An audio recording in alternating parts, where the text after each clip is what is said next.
প্রতিদিন 1% উন্নতি কিভাবে আপনার জীবন বদলে যাবে। তবে চলুন শুরু করি। কেন ছোট অভ্যাস একটি বড় পার্থক্য করে। একটি সংজ্ঞায়িত মুহূর্তের গুরুত্বকে অতিরিক্ত মূল্যায়ন করা এবং প্রতিদিনের উন্নতির ছোট ছোট উন্নতি করার মূল্যকে অবমূল্যায়ন করা আমাদের পক্ষে খুব সহজ। প্রায়শই আমরা নিজেদেরকে বোঝাই যে বিশাল সাফল্যের জন্য ব্যাপক পদক্ষেপের প্রয়োজন। ওজন কমানো, একটি ব্যবসা তৈরি করা, একটি বই লেখা, একটি চ্যাম্পিয়নশিপ জেতা বা অন্য কোনো লক্ষ্য অর্জন করা হোক না কেন, আমরা নিজেদের উপর চাপ সৃষ্টি করি এমন কিছু পৃথিবী কাঁপানো উন্নতি করার জন্য যাতে সবাই কথা বলে। ইতিমধ্যে 1% দ্বারা উন্নতি বিশেষভাবে উল্লেখযোগ্য নাও হতে পারে, কখনো এটি এমনকি লক্ষণীয় হয় না, তবে এটি অনেক বেশি অর্থবহ হতে পারে, বিশেষ করে দীর্ঘমেয়াদে। সময়ের সাথে একটি ক্ষুদ্র উন্নতি যে পার্থক্য করতে পারে তা বিস্ময়কর। গণিতটি কিভাবে কাজ করে তা এখানে। আপনি যদি 1 বছরের জন্য প্রতিদিন 1% ভালো করতে পারেন, তবে আপনার কাজ শেষ হওয়ার সময় আপনি 37 গুণ ভালো হয়ে যাবেন। বিপরীতভাবে আপনি যদি 1 বছরের জন্য প্রতিদিন 1% খারাপ হন, তবে আপনি প্রায় শূন্যে নেমে যাবেন। একটি ছোট জয় বা সামান্য ধাক্কা হিসাবে যা শুরু হয় তা আরো অনেক কিছুতে জমা হয়। সময়ের সাথে ছোট অভ্যাসের প্রভাব। উদাহরণস্বরূপ, আপনি যদি প্রতিদিন মাত্র 1% ভালো পেতে পারেন, তাহলে আপনি 1 বছর পরে প্রায় 37 গুণ ভালো ফলাফল পাবেন। অভ্যাস হলো আত্ম উন্নতির যৌগিক মুনাফা। চক্রবৃদ্ধি সুদের মাধ্যমে যেভাবে অর্থ বৃদ্ধি পায়, একইভাবে আপনার অভ্যাসের পুনরাবৃত্তি করার সাথে সাথে বহুগুণ হয়। তারা যে কোনো দিনে সামান্য পার্থক্য করতে বলে মনে হয় না, এবং তবুও মাস এবং বছর ধরে তাদের যে প্রভাব ফেলে তা বিশাল হতে পারে। 2, 5 বা সম্ভবত 10 বছর পরে ফিরে তাকালে ভালো অভ্যাসের মূল্য এবং খারাপগুলোর লক্ষণীয়ভাবে স্পষ্ট হয়ে ওঠে। এটি দৈনিক জীবনে উপলব্ধি করা একটি কঠিন ধারণা। আমরা প্রায়ই ছোট পরিবর্তনগুলি এড়িয়ে করি, কারণ সেগুলি ওই মুহূর্তে খুব বেশি গুরুত্বপূর্ণ বলে মনে হয় না। আপনি যদি এখন সামান্য অর্থ সঞ্চয় করেন, আপনি এখনো কোটিপতি নন। আপনি যদি টানা 3 দিন জিমে যান, আপনি এখনো আকৃতিতে বাইরে আছেন। আপনি যদি আজ রাতে 1 ঘন্টা জাপানি অধ্যয়ন করেন, আপনি এখনো ভাষাটি শিখে ফেলেননি। আমরা কিছু পরিবর্তন করি, কিন্তু ফলাফলগুলি কখনোই দ্রুত আসে বলে মনে হয় না, এবং তাই আমরা আমাদের আগের রুটিনে ফিরে যাই। দুর্ভাগ্যবশত রূপান্তরের ধীর গতি একটি খারাপ অভ্যাসকেও স্থায়ী করা সহজ করে দেয়। আপনি যদি আজ একটি অস্বাস্থ্যকর খাবার খান, তাহলে স্কেলে ভরে খুব বেশি নড়চড় হবে না। আপনি যদি আজ রাতে কাজ করেন এবং আপনার পরিবারকে উপেক্ষা করেন, তারা আপনাকে ক্ষমা করবে। আপনি যদি বিলম্ব করেন এবং আগামীকাল পর্যন্ত আপনার প্রকল্প বন্ধ রাখেন, তাহলে সাধারণত পরে এটি শেষ করার সময় থাকে। একটি শুধু সিদ্ধান্ত খুব একটা বড় নয়, কিন্তু যখন আমরা 1% ভুলের পুনরাবৃত্তি করি, দিনের পর দিন মূর্খতা সিদ্ধান্তগুলিকে অনুলিপি করি, ছোট ভুলের নকল করি এবং সামান্য অজুহাতকে যুক্তিসঙ্গত করি, তখন আমাদের ছোট পছন্দগুলি বিষাক্ত ফলাফলে পরিণত হয়। এটি অনেক ভুল পদক্ষেপের সঞ্চয়, এখানে সেখানে 1% হ্রাস, যা শেষ পর্যন্ত একটি সমস্যার দিকে নিয়ে যায়। আপনার অভ্যাসের পরিবর্তনের ফলে তৈরি হওয়া প্রভাবটি একটি বিমানের রুটকে কয়েক ডিগ্রি পরিবর্তন করার প্রভাবের মতো। কল্পনা করুন, আপনি লস অ্যাঞ্জেলেস থেকে নিউ ইয়র্ক সিটিতে উড়ে যাচ্ছেন। সেখান থেকে যাওয়া একজন পাইলট যদি মাত্র 3.5 ডিগ্রি দক্ষিণে শিরোনাম সামান্য সংযোজন করেন, আপনি নিউ ইয়র্কের পরিবর্তে ওয়াশিংটন ডিসিতে অবতরণ করবেন। এই ধরনের ছোট পরিবর্তন টেক অফের সময় সমুন্নতম বিমানটির নাক মাত্র কয়েক ফুট নড়ে, কিন্তু যখন সমগ্র উত্তর আমেরিকা জুড়ে বিবর্তিত হয়, তখন আপনি শত শত মাইল দূরে চলে যান। একইভাবে আপনার দৈনিক অভ্যাসের সামান্য পরিবর্তন আপনার জীবনে একটি ভিন্ন গন্তব্যে নিয়ে যাবে। 1% ভালো বা 1% খারাপে একটি পছন্দ করা এই মুহূর্তে তুচ্ছ বলে মনে হয়, কিন্তু মুহূর্তের ব্যবধানে যা জীবনকাল তৈরি করে, এই পছন্দগুলি আপনি কে এবং আপনি কে হতে পারেন তার পার্থক্য নির্ধারণ করে। সাফল্য হলো দৈনিক অভ্যাসের ফসল, জীবনে একবারের পরিবর্তন নয়। এটি বলা হয়েছে, আপনি এখন কতটা সফল বা ব্যর্থতা বিবেচ্য নয়, বরং আপনার অভ্যাসগুলি আপনাকে সাফল্যের পথে নিয়ে যাচ্ছে কিনা তাই গুরুত্বপূর্ণ। আপনার বর্তমান ফলাফলের চেয়ে আপনার বর্তমান ট্র্যাজেক্টরির সাথে অনেক বেশি উদ্দীপ্ত হওয়া উচিত। আপনি যদি কোটিপতি হন, কিন্তু আপনি প্রতি মাসে উপার্জনের চেয়ে বেশি ব্যয় করেন, তাহলে আপনি একটি খারাপ ট্র্যাজেক্টরিতে আছেন। আপনার খরচের অভ্যাস পরিবর্তন না হলে এটি ভালোভাবে শেষ হবে না। বিপরীতভাবে, আপনি যদি ফ্ল্যাট থাকেন কিন্তু আপনি প্রতি মাসে কিছুটা সঞ্চয় করেন, তাহলে আপনি আর্থিক স্বাধীনতার পথে আছেন, এমনকি আপনি আপনার ইচ্ছার চেয়ে ধীরে গতিতে চললেও। আপনার ফলাফল আপনার অভ্যাসের একটি পিছিয়ে দেওয়া মাপদণ্ড। আপনার নেটওয়ার্থ আপনার আর্থিক অভ্যাসের একটি পিছিয়ে দেওয়া মাপদণ্ড। আপনার ওজন আপনার খাদ্যাভ্যাসের একটি পিছিয়ে দেওয়া মাপদণ্ড। আপনার জ্ঞান আপনার শেখার অভ্যাসের একটি পিছিয়ে দেওয়া মাপদণ্ড। আপনার বিশৃঙ্খলা আপনার পরিষ্কারের অভ্যাসের একটি পিছিয়ে দেওয়া মাপদণ্ড।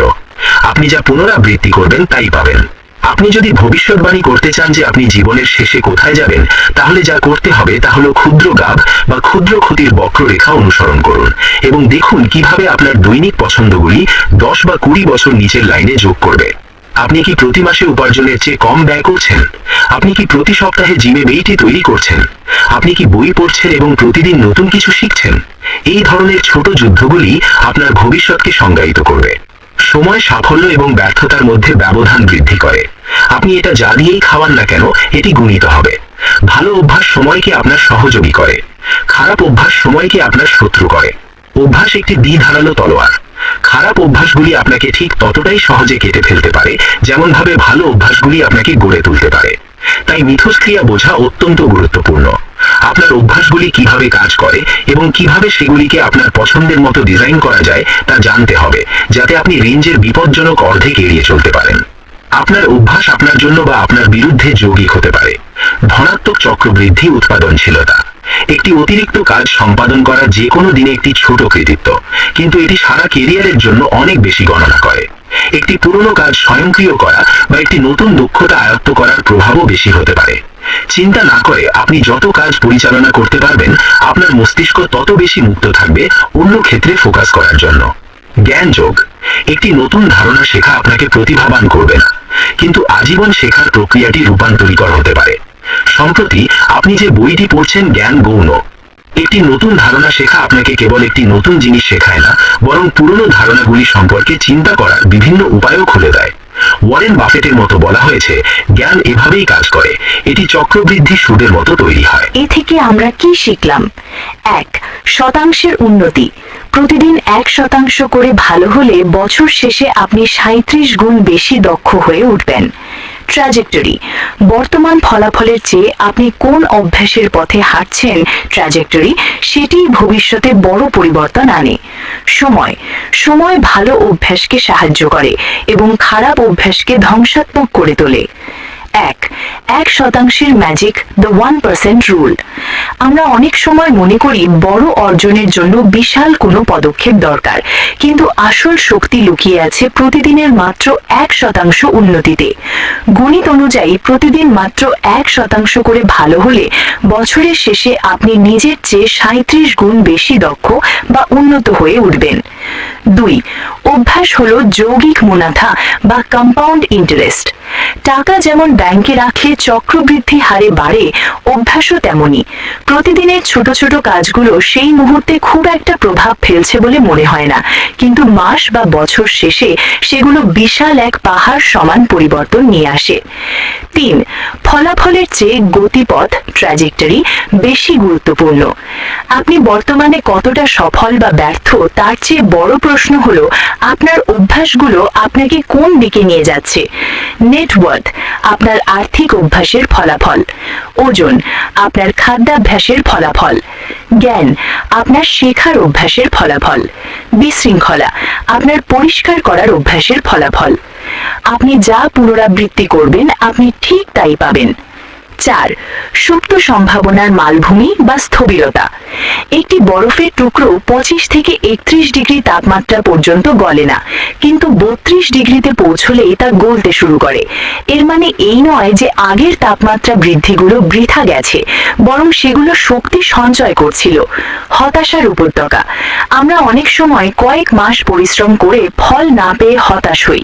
একে বলা হয় সুপ্ত সম্ভাবনার মালভূমি। আপনার পরিশ্রম নষ্ট হয়নি, তা কেবল জমা হচ্ছে। রাতারাতি সাফল্য। মানুষ যখন বড় সাফল্য দেখে তখন তাকে রাতারাতি সাফল্য বলে, কিন্তু তারা সেই দীর্ঘ সময়ের কঠোর পরিশ্রম দেখে না যখন কোনো দৃশ্যমান উন্নতি হচ্ছিল না। 5. অভ্যাস একটি দ্বিধারী তরোয়ার। অভ্যাস আপনাকে গড়ে তুলতে পারে আর ধ্বংসও করতে পারে। ইতিবাচক চক্রবৃদ্ধি। জ্ঞান অর্জন, নতুন দক্ষতা শেখা এবং ভালো সম্পর্ক তৈরি করা আপনার জন্য সময় সময়ের সাথে আশীর্বাদ হয়ে দাঁড়ায়। নেতিবাচক চক্রবৃদ্ধি, মানসিক স্ট্রেস, নেতিবাচক চিন্তা এবং আক্রোশ সময়ের সাথে সাথে আপনার জীবনকে বিষাক্ত করে তুলতে পারে। উপসংহার, সাফল্য হলো দৈনন্দিন অভ্যাসের ফসল, জীবনে একবার হওয়া কোনো পরিবর্তন নয়। আপনি যদি 10 বা 20 বছর পর নিজেকে একটা ভালো অবস্থানে দেখতে চান, তাহলে আজ থেকেই আপনার ক্ষুদ্র ক্ষুদ্র পছন্দগুলির দিকে নজর দিন। পাথর কাটার হাতুড়ি দিয়ে 100 বার আঘাত করার পর হয়তো পাথরটি ফাটে না, কিন্তু 101তম আঘাতে তার 2 ভাগ হয়ে যায়। এটা আগের 100টি আঘাতেরই ফল। ধন্যবাদ আমাদের সাথে থাকার জন্য। এই ধরনের পরিবর্তনশীল ভিডিও পেতে আমাদের সঙ্গে থাকুন।